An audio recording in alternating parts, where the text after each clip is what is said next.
হচ্ছে ধুবলহাটি রাজবাড়ি এখনো অনেক অক্ষত অবস্থায় আছে, আবার ধ্বংসাবশেষও বলা যায়।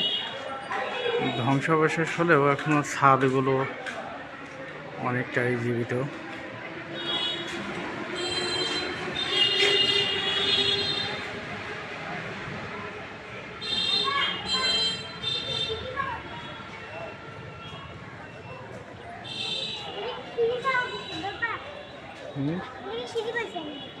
ওই সিঁড়ি দিয়ে তো আমরা আসছি।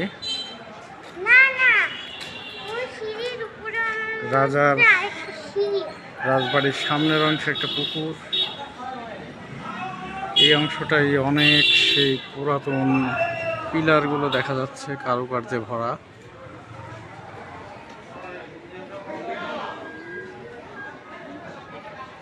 যদি আমরা দেখি,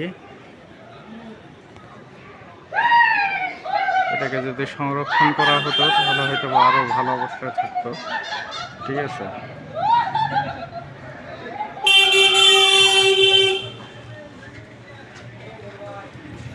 বাবা দৌড় দিও না।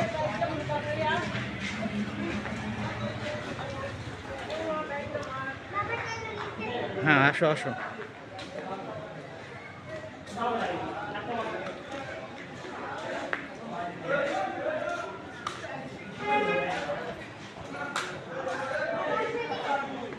আমরা দেখি এখান থেকে আর একটা ভবন,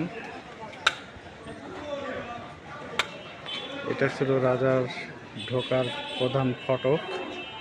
এই ফটক দিয়েই রাজা সাধারণত প্রবেশ করতেন, অর্থাৎ রাজার রুম।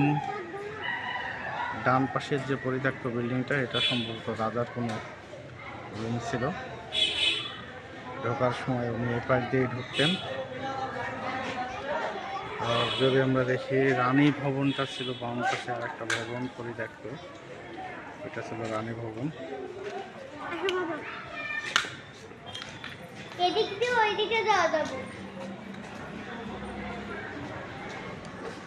আমি অবাক হচ্ছি শুধু এখানকার কারুকার্যগুলো দেখে, এত বছর পরেও এখনো কত সুন্দরভাবে এর নকশাগুলো জীবিত অবস্থায় আছে।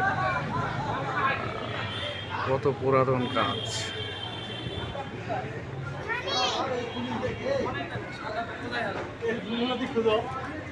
বাবা থামো। এই যে অংশটাও জীবিত ছিল একটা সময়, এখন যেহেতু পরিত্যক্ত হয়ে গেছে। এই রেলিংগুলো এটার একটা অংশ ছিল, ভেঙে ভেঙে পড়ে গেছে।